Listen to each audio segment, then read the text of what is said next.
सुंदरपुर नाम का एक छोटा और हरा भरा गांव था। सावन का महीना चल रहा था। गांव के बाजार सजे हुए थे। रंग बिरंगी राखियां और मीठी मीठी मिठाइयां दुकानों की शोभा बढ़ा रही थी।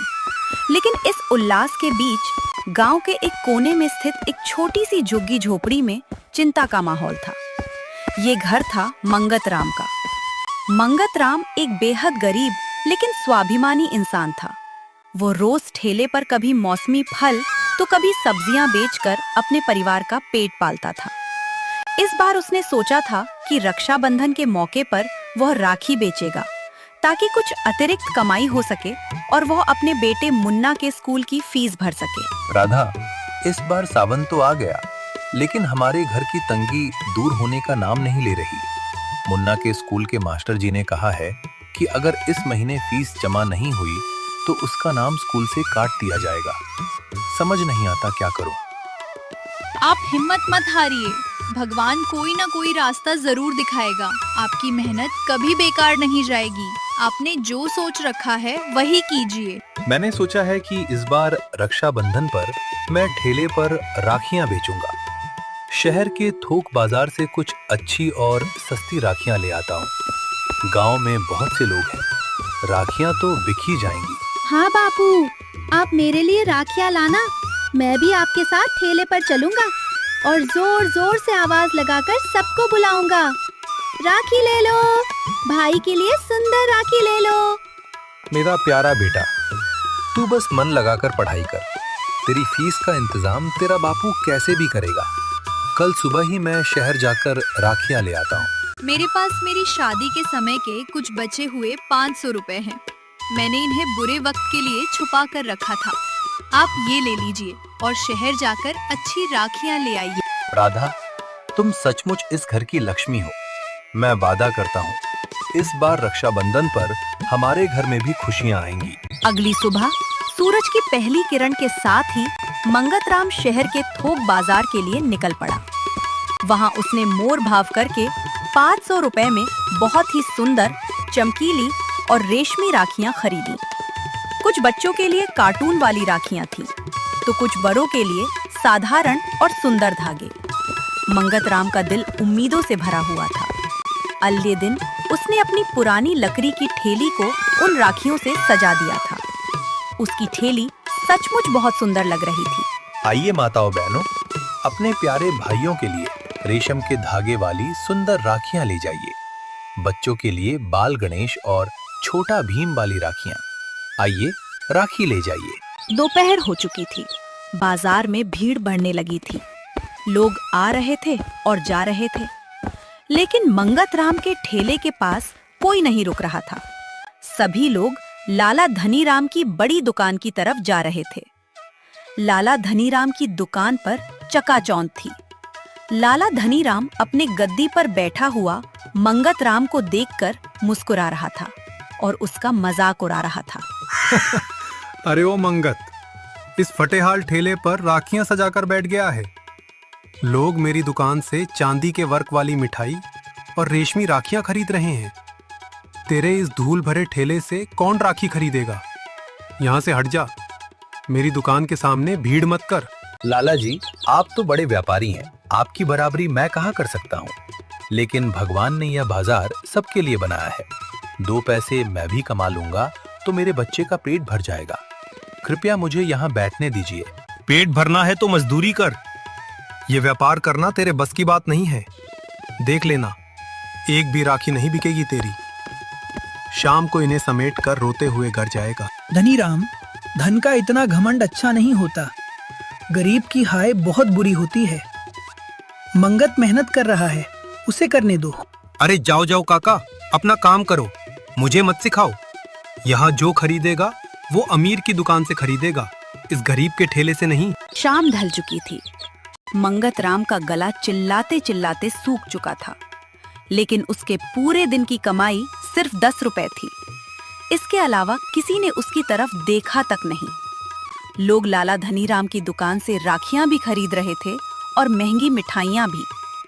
मंगत राम उदास मन से ठेले को ढकेलता हुआ अपने घर की तरफ चल पड़ा। उसके पैर भारी हो रहे थे और दिल में निराशा का समंदर उमड़ रहा था। क्या हुआ जी?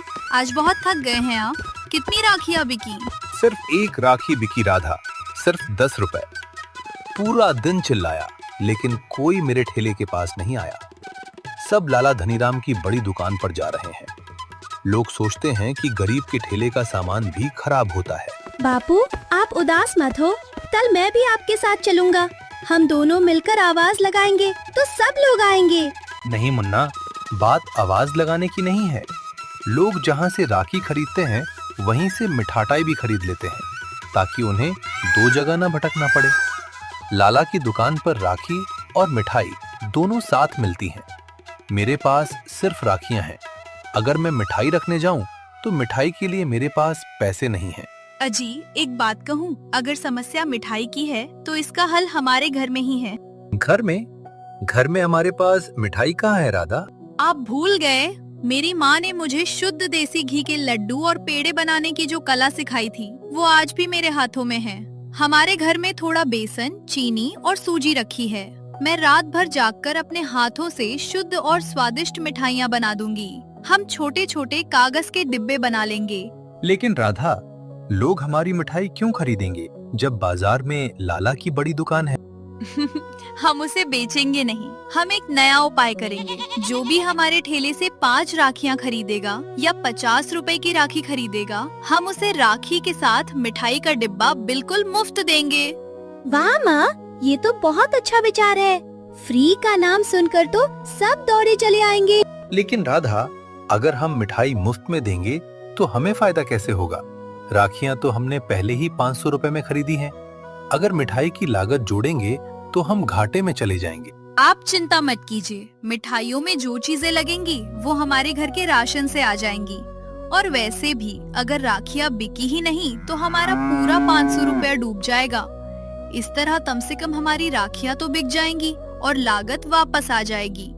और शुद्ध घरेलू मिठाई का स्वाद जब लोग चखेंगे तो वो हमारी तारीफ ही करेंगे। राधा, तुम सचमुच कमाल हो। ठीक है, आज रात हम सब मिलकर मिठाई बनाएंगे और छोटे छोटे डिब्बे तैयार करेंगे। रात के सन्नाटे में जहाँ पूरा गांव सो रहा था, मंगत राम के घर में एक नई उम्मीद की लौ जल रही थी। राधा ने चूल्हा जलाया और बेसन को शुद्ध घी में भूनना शुरू किया। पूरे घर में सोंधी सोंधी खुशबू फैल गई। मुन्ना और मंगत राम ने मिलकर अखबार और साफ गत्ते के छोटे छोटे सुंदर डिब्बे बनाए। मुन्ना ने अपनी ड्राइंग बुक के रंगों से उन डिब्बों पर शुभ रक्षाबंधन और दीदी की तरफ से भाई को प्यार जैसी सुंदर बातें लिख दी। राधा ने गोल गोल स्वादिष्ट बेसन के लड्डू और सफेद पेड़े तैयार किए और हर डिब्बे में 4-4 लड्डू सजा दिए। सुबह होते होते उनके पास 50 छोटे मिठाई के डिब्बे तैयार थे। आज बाजार में मंगत राम ने अपने ठेले पर एक बड़ा सा बोर्ड लगाया था जिसे मुन्ना ने रंगीन स्केच पेन से लिखा है, राखी के साथ मिठाई का डिब्बा बिल्कुल फ्री। बहनों आओ, भाइयों के लिए प्यार का धागा ले जाओ, एक अनोखा उपहार। राखी खरीदो और साथ में शुद्ध देसी घी की मिठाई का डिब्बा मुफ्त पाओ। घर की बनी ताजा मिठाई राखी के साथ फ्री फ्री फ्री। बाजार में लोग आने शुरू हो गए थे। जैसे ही लोगों ने मंगतराम के ठेले पर वो बोर्ड देखा और उसकी आवाज सुनी, लोग हैरान रह गए। फ्री मिठाई शब्द में एक जादुई आकर्षण था। सबसे पहले गांव की कौशल्या देवी वहां रुकी। अरे ओ मंगत, ये क्या लिखा है तूने? राखी के साथ मिठाई मुफ्त दे रहा है? सचमुच या कोई मजाक है? लाला धनीराम तो मिठाई का एक एक पैसा वसूलता है और राखी अलग से बेचता है। काकी, मजाक नहीं, बिल्कुल सच है। मेरी पत्नी ने रात भर जागकर अपने हाथों से शुद्ध बेसन के लड्डू बनाए हैं। आप 50 रुपए की राखियां चुन लीजिए, ये मिठाई का डिब्बा आपका हुआ। अरे राखियां तो बहुत सुंदर है, शहर वाली है ना? चल मुझे ये 5 राखियां दे दे। कुल कितने हुए? कुल 60 रुपए हुए काकी। ये ले 60 रुपए। अब ला मेरा मिठाई का डिब्बा। ये लीजिए काकी जी, इस पर मैंने खुद अपने हाथों से शुभ रक्षाबंधन लिखा है, अपने बेटों को खिलाना। कौशल्या काकी डिब्बा खोलकर लड्डू देखती है और एक छोटा सा टुकड़ा तोड़कर मुंह में डालती है। आहा मंगत, तेरी बहू के हाथों में तो जादू है। इतना स्वाद तो लाला धनीराम के 200 रुपए किलो वाले लड्डुओं में भी नहीं होता। एकदम शुद्ध घी की खुशबू आ रही है। कौशल्या देवी की बात वहां खड़ी अन्य औरतों ने भी सुन ली। बस फिर क्या था, देखते ही देखते मंगत राम के ठेले पर भीड़ जुटने लगी। हर कोई फ्री मिठाई और सुंदर राखियों की तरफ आकर्षित हो रहा था।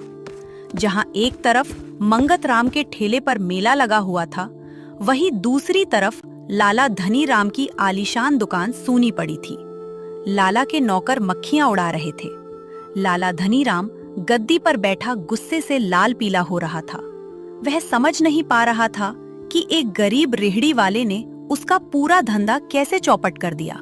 अरे ओ शंभू, जाकर देख, उस भिखारी मंगत के ठेले पर इतनी भीड़ क्यों है? लोग मेरी दुकान छोड़कर वहां क्यों मर रहे हैं? मालिक, वो मंगत राम राखी के साथ मिठाई का डिब्बा मुफ्त दे रहा है और लोग कह रहे हैं कि उसकी मिठाई आपकी दुकान से भी ज्यादा स्वादिष्ट और शुद्ध है। क्या? मुफ्त मिठाई? उसकी इतनी औकात कि मेरी मिठाई को टक्कर दे? जरूर कुछ गड़बड़ है। वो मरा हुआ चूहा या कोई सस्ती मिलावटी चीज खिला रहा होगा। मैं अभी जाकर उसका भंडाफोड़ करता हूँ। लाला धनीराम गुस्से में पैर पटकता हुआ मंगत राम के ठेले के पास पहुंचता है। वहां गांव के कई लोग और खुद सरपंच विक्रम सिंह भी खड़े थे। रुको गांव वालों, रुको। इस धोखेबाज के झांसे में मत आओ। तुम लोग इस गरीब के मुफ्त के चक्कर में अपने बच्चों की जान जोखिम में डाल रहे हो। ये मंगत राम तुम्हें सड़ी हुई और मिलावटी मिठाई खिला रहा है। भला कोई मुफ्त में अच्छी मिठाई कैसे दे सकता है? अरे लाला जी, अपना मुंह बंद रखिए। हमने मिठाई चख कर देखी है। इतनी साफ सफाई और स्वाद आपकी दुकान के बासी समोसों और मक्खियों वाली मिठाइयों में भी नहीं होता। सरपंच जी, आप ही न्याय कीजिए। यह बाजार के नियमों के खिलाफ है। यह मुफ्त का लालच देकर मेरा नुकसान कर रहा है। इसके पास कोई लाइसेंस भी नहीं है। इसकी मिठाई की जांच होनी चाहिए। धनीराम, शांत हो जाओ। अगर कोई शिकायत है तो उसकी जांच हम खुद करेंगे। मंगत राम, क्या ये सच है कि तुम मिठाई मुफ्त दे रहे हो? इसमें तुमने क्या मिलाया है? सच सच बताओ। सरपंच जी, मैं कभी झूठ नहीं बोलता। मैं गरीब जरूर हूँ, लेकिन बेईमान नहीं। कल मेरी एक भी राखी नहीं बिकी थी। मेरे बच्चे की स्कूल की फीस रुकने वाली थी। तब मेरी पत्नी राधा ने उपाय सुझाया। यह मिठाई मेरी पत्नी ने अपने हाथों से घर के शुद्ध बेसन और घी से बनाई है। हम मुनाफा कमाने के लिए नहीं, बल्कि अपनी राखियां बेचने के लिए इसे उपहार स्वरूप दे रहे हैं। आप खुद खाकर देख लीजिए सरपंच जी।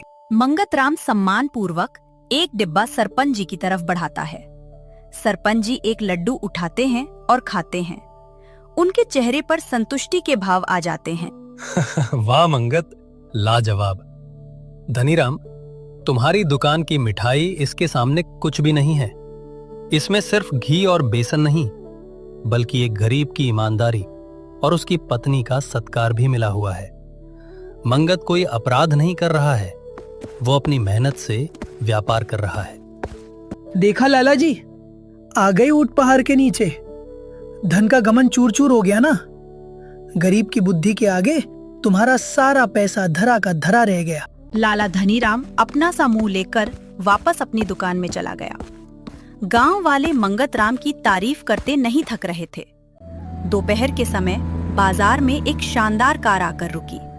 कार में से मोहन नाम का एक युवक उतरा, जो शहर में एक बड़ी कंपनी का मैनेजर था। वह अपनी बहन से राखी बंधवाने गांव आया था। उसने बाजार में मंगत के ठेले के पास भारी भीड़ और वो अनोखा बोर्ड देखा, तो कौतूहलवश वह भी ठेले के पास आया। भाई, मुझे जरा देखना है कि ये राखी के साथ मिठाई फ्री का क्या चक्कर है। मुझे कुछ बहुत अच्छी राखियां चाहिए। बाबूजी, आइए देखिए, ये सब शहर की सबसे सुंदर राखियां हैं। और ये मिठाई का डिब्बा जो आपको मुफ्त मिलेगा, इसे मेरी माँ ने बनाया है। अरे वाह, राखियों का चयन तो बहुत अच्छा है। और जरा ये मिठाई दिखाना। मंगत उसे एक लड्डू चखाता है। मोहन लड्डू खाते ही हैरान रह जाता है। अरे भाई, ये तो अद्भुत है। मैं शहर के बड़े बड़े ब्रांड्स की मिठाइयाँ खाता हूँ, लेकिन ऐसा पारंपरिक और शुद्ध स्वाद मुझे बरसों बाद मिला है। मेरी कंपनी में कल रक्षाबंधन का एक बड़ा उत्सव है जहां मुझे अपने सभी कर्मचारियों को उपहार देने हैं। क्या मुझे ऐसी राखियां और मिठाई के डिब्बे और मिल सकते हैं? बाबूजी, मेरे पास तो बस यही 50-60 डिब्बे थे जो लगभग बिकने वाले हैं। मैं इतना बड़ा ऑर्डर कैसे पूरा कर पाऊंगा? तुम चिंता मत करो, मैं तुम्हें अभी 5,000 रुपए एडवांस देता हूं। तुम और सामान खरीदो। मुझे कल सुबह तक ऐसे 100 डिब्बे और 100 राखियां चाहिए। मैं कल सुबह गाड़ी भेजकर मंगवा लूंगा। क्या तुम ये कर सकते हो? 5,000 रुपए? बाबूजी, ये तो मेरे लिए भगवान का वरदान है। मैं और मेरी पत्नी रात भर सोएंगे नहीं, लेकिन आपका ऑर्डर कल सुबह तक बिल्कुल तैयार मिलेगा। ये मेरा वादा है। बहुत अच्छे मंगत भाई। मेहनत करने वालों की कभी हार नहीं होती। ये लो पैसे और काम पर लग जाओ। मोहन का ऑर्डर मिलते ही मंगत राम की खुशी का ठिकाना नहीं रहा। उसकी सारी राखियां बिक चुकी थीं और उसके पास एडवांस के 5,000 रुपए भी थे। वह तुरंत दोबारा शहर गया।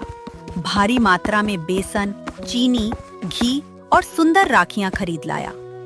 उस रात मंगत, राधा और मुन्ना ने मिलकर एक उत्सव की तरह काम किया। राधा के चेहरे पर थकान नहीं, बल्कि एक आत्मसंतुष्टि की चमक थी। मुन्ना ने सभी 100 डिब्बों पर सुंदर पेंटिंग बनाई। अगली सुबह मोहन की गाड़ी आती है और मोहन मंगत को बाकी के 5,000 रुपए भी दे देता है। फिर सारा सामान लोड करके ले जाती है। मंगत के हाथ में अब कुल 10,000 रुपए की बचत थी। देखा आपने, मैंने कहा था ना, भगवान कोई ना कोई रास्ता जरूर दिखाता है। आज हमारे पास मुन्ना की पूरे साल की फीस के पैसे हैं और घर के राशन के लिए भी काफी रुपए बच गए हैं। जाधा, ये सब तुम्हारी सूझबूझ और मेहनत का नतीजा है। अगर तुमने वो मुफ्त मिठाई का उपाय न सुझाया होता तो आज मैं कर्ज में डूबा होता। तुमने साबित कर दिया कि बुद्धि और ईमानदारी के सामने बड़ी से बड़ी दौलत भी हार जाती है। और बापू, अब मास्टर जी मेरा नाम स्कूल से नहीं काटेंगे। मैं खूब पढ़ूंगा और बड़ा आदमी बनकर आप दोनों को तार में घुमाऊंगा। हाँ मेरे बेटे, तू जरूर बड़ा आदमी बनेगा। विपत्ति के समय साहस और सूझबूझ से काम लेने पर कठिन से कठिन राह भी आसान हो जाती है। ईमानदारी और गुणवत्ता की हमेशा जीत होती है।